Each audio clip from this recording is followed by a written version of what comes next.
Hi,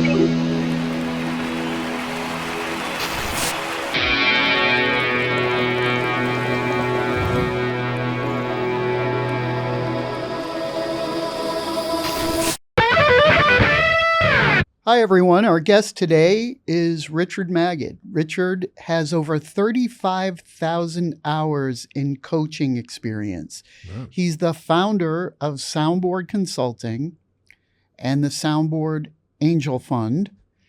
And Richard is a good friend of mine. Richard, welcome. Thank you. Thanks for having me. Why don't you tell the audience what you would like them to know about you, and then I'll come back and tell them what I know about you. Wow. So I guess let's start from the current world. So I spend right now about half of my time in my coaching and consulting practice, primarily working with the entrepreneurs of small to mid-sized companies and their management teams, helping them build cultures that enforce or produce more productivity, more engagement, less turnover, really help them reach the next stage of growth where it's beyond their capability of doing that themselves. So they create environments to empower other people and trust other people. So that's about half of my time right now. I spend about 20% of my time on my venture fund. We started our first angel fund for investing in early stage companies back in 2012, and in 2021 we started our venture fund, which it's like 4 or 5 times bigger than our angel fund. Between the two funds, we've invested in about 50, 60 companies, some successes, some die on the vine, and some still growing. So that's been interesting. And then the other 30% of my time now is focused on my charity work. Recently launched a charitable foundation. After years of doing charity work, mentoring young leaders around the world, I've now put it under a formal structure and bringing other people into that world. So all of that's kind of the culmination of going back in my career. Spent the first 20 years of my career in the financial world. Started my career in doing international finance. First worked at Chase Manhattan Bank, and then I went to work for a French bank, Société Générale. Traveling around the world 70% of my time. When my older daughter was born in 1984, decided it was time to make a shift. I continued there. She was born in October of 84. In February of 85, I left the bank cold turkey one day. So I always knew that the corporate world was not necessarily in my long-term DNA. And I started searching for a business, which in the January of 86, I started a wholesale retail chocolate business. There's a long story behind how I found that and how that came into my life. Sold that business 3 years later. One of my 3 brothers was a commodities trader on a big trading floor, which was in the World Trade Center at that time. And I went to clerk for him in the summer of 88. And I said, oh my God, I did his P&L every day. I go, oh my God, you can make more money in a day than you can, in a year for most occupations. So I was saying, can I survive in this environment? It was insane, right? They're just screaming, yelling, 4,000 or 5,000 people screaming and yelling. And I ended up buying a seat. In those days, it was easy to build leverage to be able to trade fairly sizable risk off of a small amount of capital. And I ended up staying there for 12 years. As I've said to many people over the years, I hated it after 3. Somehow I stayed there for 9 more years. And luckily, in mid-99, I was able to extricate myself from the trading floor. And through the work of working with a business coach and a career counselor, discovered this whole thing around core values and out of alignment with your core values, and realized that all my stress from all those years was coming from doing work that was truly not in my nature. Even though I had good financial skills and mathematical skills, I had good energy to be in that kind of environment. From a values perspective, it really wasn't fitting, and it was really unhealthy. And it got to the point where I left there cold turkey one day. Maybe there's a little trend of that because I left the bank left there, and I discovered this world of coaching. And And I started my practice in June of 2000. And at one point had 6 people working with me and worked, I don't know, maybe 250 companies. As Jerry mentioned earlier, tens of thousands of hours of one-on-one coaching. Typically, as I said, very entrepreneurial businesses, helping that entrepreneur get out of their own way, empower other people, and coaching their managers, their leadership teams. And all that come together now in these 3 beautiful So, buckets. Bill, Richard is a master of helping people make small shifts that lead to big results. There's the book. Richard's book, Yes. Small Shifts. 2011. I originally purchased the book. I didn't realize there was a F. I thought it was called something else. Small. Anyway. Thank you, Jerry. I wanted to get into how Richard and I met because I think it's valuable for young professionals. It tells you a little story. So the story is, I think it was exactly the year 2000, I had purchased an office building for my law firm. And like anything, you're nervous. You don't know what's going to happen. And I'm sitting in this giant building thinking to myself, I got to generate revenue from this. So at that time, it really wasn't easy, nor was it common for people to be on the internet and create their own websites. But I purchased this software called Microsoft Front Page. And it said you can make your own website. And you could. And I figured it out. And I put an advertisement on the internet to rent out conference rooms and office space. So I'm thinking, how is anybody ever going to find this? Well, who finds it? Richard. Richard calls, and the rest is history. But it speaks to putting yourself out there, taking a risk. And when you finally meet someone, think about it. It was the year 2000. Richard and I have a multitude of stories and experiences we've shared. And, I've represented Richard. He's helped me. And it really speaks to the power of networking and the people you bring into your life that are genuinely interested in seeing you succeed. Yeah. Yeah, I mean, there's a lot to unpack on both of those comments. I'm really intrigued by, you've already said values matter to you, but did they matter early on, or that was a realization? You ended up in this financial world, right, in a commodities trader, as you described. Did you ever think that was going to be, you went to NYU, you'll tell us about that, but how did it sort of evolve? Yeah, it's so interesting, right?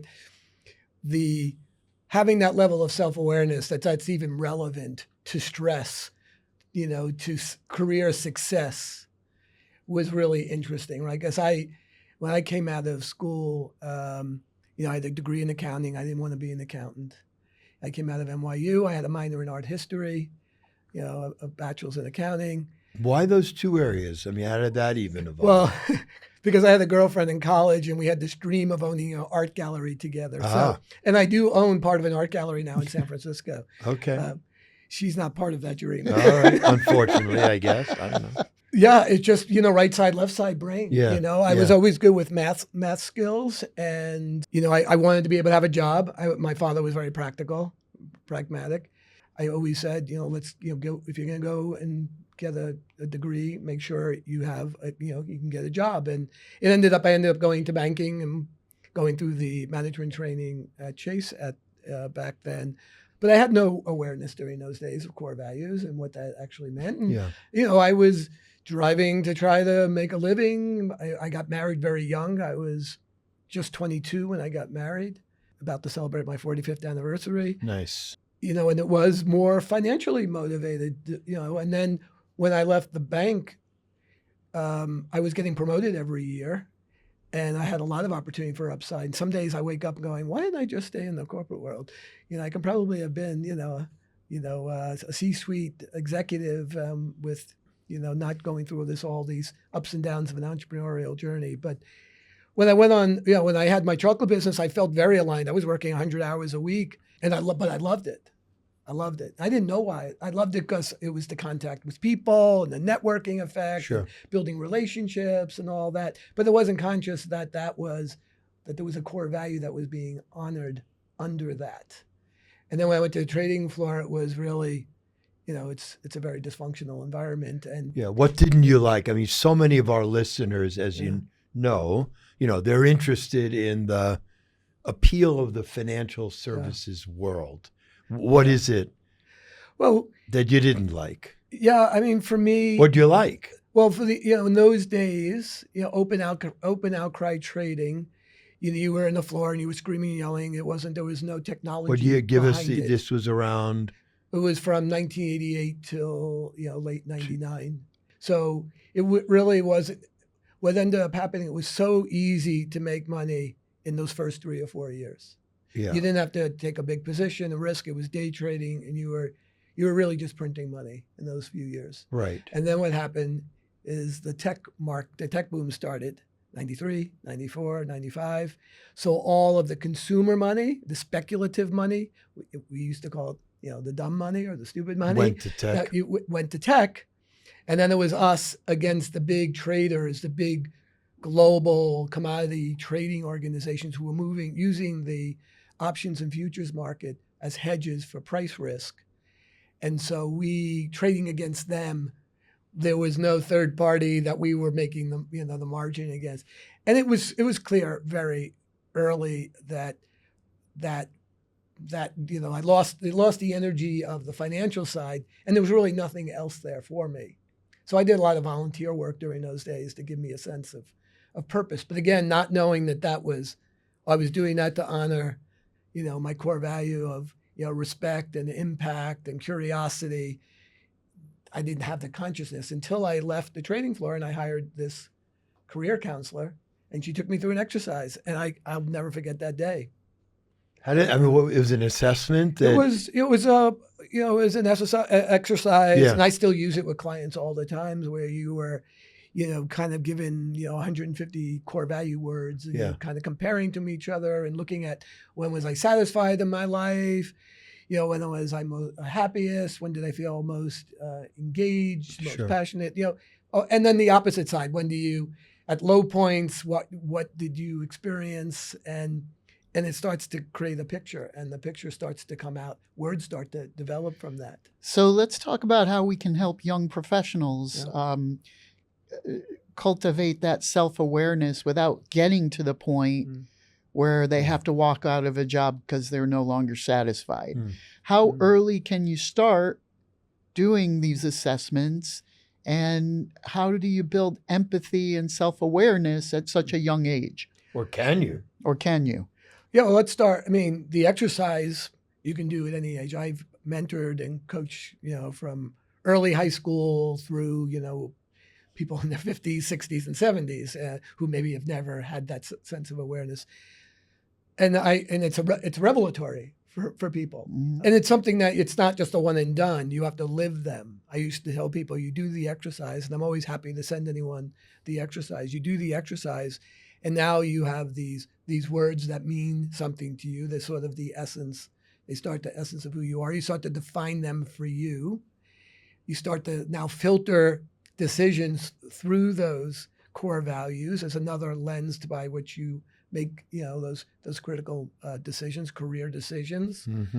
And you start to see patterns, and you say, wow, I feel really great this week. What a satisfying day I had. Well, I'm so happy now. Why am I so happy?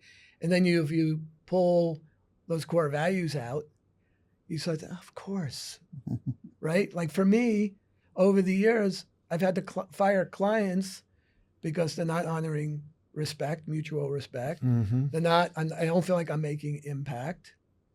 I'm not really curious about what they're trying to do. So you start filtering those, but the earlier you do it, the better. The earlier you go there, the better. And the other side of it, can you develop empathy? I mean, there's been so much written, right? There's so many books around emotional intelligence. I think the pathway to developing empathy is becoming a better listener and building your curiosity muscle. really being curious. And it's not if you can hold off on sharing about your story and find out about others, the stories that others are in, their journeys, their backgrounds, their cultures. You do that enough, and that curiosity muscle starts to develop. You stay in that deeper level of listening, and that leads towards empathy, right? Without listening, without having a sense of curiosity, how can you ever put yourself in someone else's shoes if you don't really take the time to understand what those shoes are? Mm.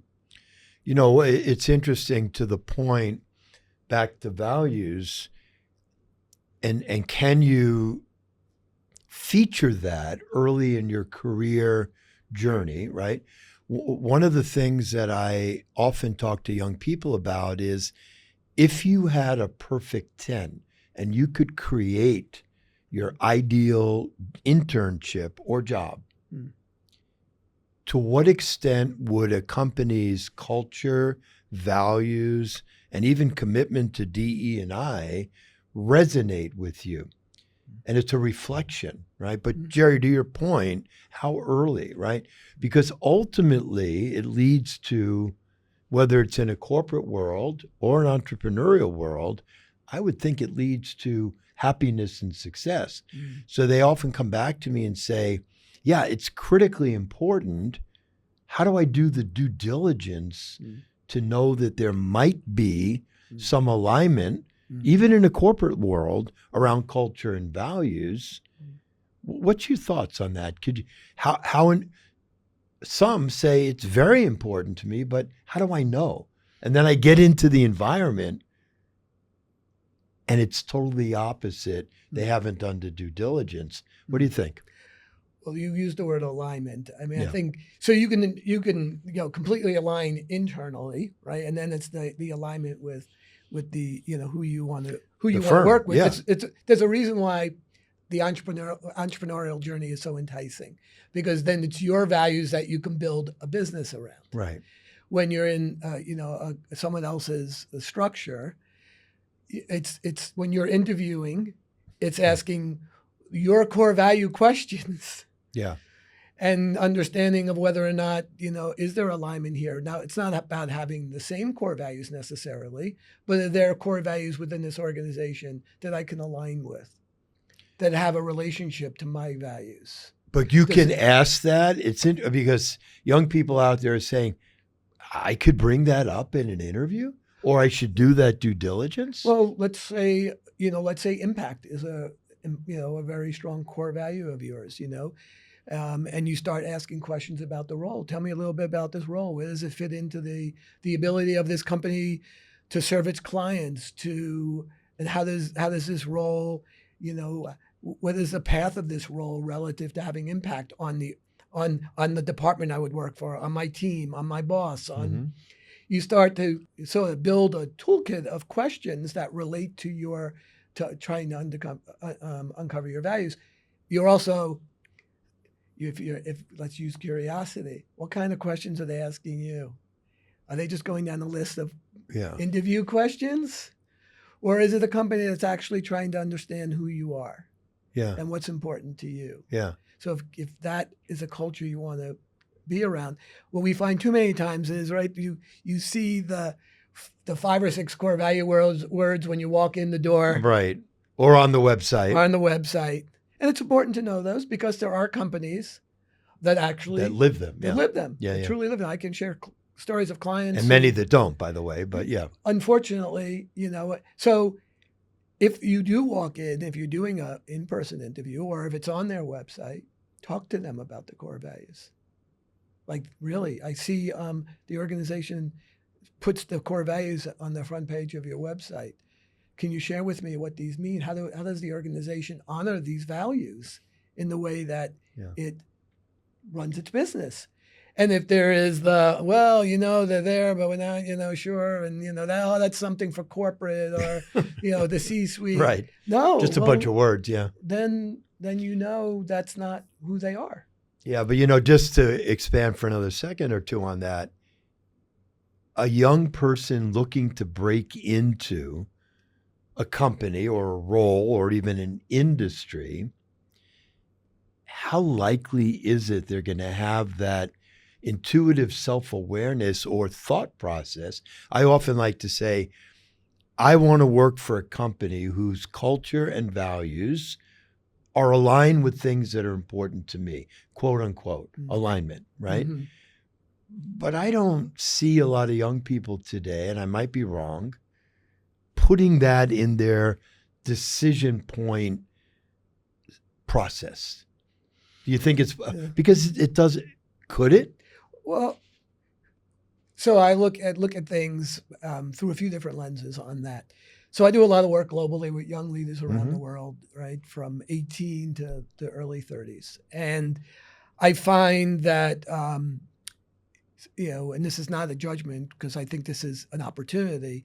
I find that there's a lot more of that in where individuals are trying to differentiate themselves in countries where there might be a lot more obstacles to finding opportunities. Tell us about that organization and who you're talking about when you're mentoring. Yeah, so one of the main organizations I work with is called Miracle Corners of the World. Okay. If anyone's interested, mcwglobal.org. Miracle Corners of the World. And one of their programs is a Young Leaders Fellowship program. And every year we get 4,000 or 5,000 applicants, and we take in anywhere between 30 and 40 new mentees every year. And it's a one-year program. It starts by we fly them all in from around the world. They fly into New York. We bus them up to a college up in Vermont, Champlain College. And the first 2 weeks are sort of the launching point for learning about leadership, being a global citizen. Their main focus is to help them launch a social impact venture over time. So a lot of those young people are coming out of countries where the job market, the career opportunities, there's whether it's the challenges of being a woman in certain cultures and societies, or whatever happens in a society where there's less entrepreneurship, there's less of a developed business marketplace. Sure. And so a lot of them are coming in, and they're very hungry, to be able to differentiate themselves, and they're very hungry to find alignment so that they can go back to their countries and they can do things and raise their voice up and be a leader in their country and bring tools and skills that they wouldn't necessarily have the opportunity to develop there. Very cool. It's interesting here. I'm just recently got involved with an organization called Horn Entrepreneurship, which is under the University of Delaware. I don't know if you're familiar with it, which is fascinating. They have programs targeted towards high school students. And every year they get thousands of business plans. They present like a 2-minute video clip and a letter of recommendation. And I just got involved in it recently. My foundation got involved in it recently. So as a judge at the top of the funnel, you get 10 of these 2-minute videos. Yeah. And the letter of recommendation. And there are these 4 criteria scaling 1 to 5. So maximum score is 20. I mean, if you want to have hope for the world, and I would say 3 of the 10 were from the States and the rest were from all countries around the world. If you want to have hope for the world, just watch these videos and watch what these young people are doing. So I think if we took ourselves and looked in the mirror and we took the time to say, what's important to me? I don't want to be a victim in any story. I do a lot of work around growth mindset. I'm not going to be a victim. I am going to take control of my journey, and I'm going to put myself out there in a way that's going to differentiate me because, as we talked about before, authenticity, being genuine, being confident. These are all the things that really set us apart. And too many times, whatever narrative we're in, the narrative too much leans towards that fixed mindset, that victim in the story mindset. And that's not just for young people. That's throughout life. Yeah. Right. That's just throughout But life. That's really the application of entrepreneurial thinking in your career path. Yeah.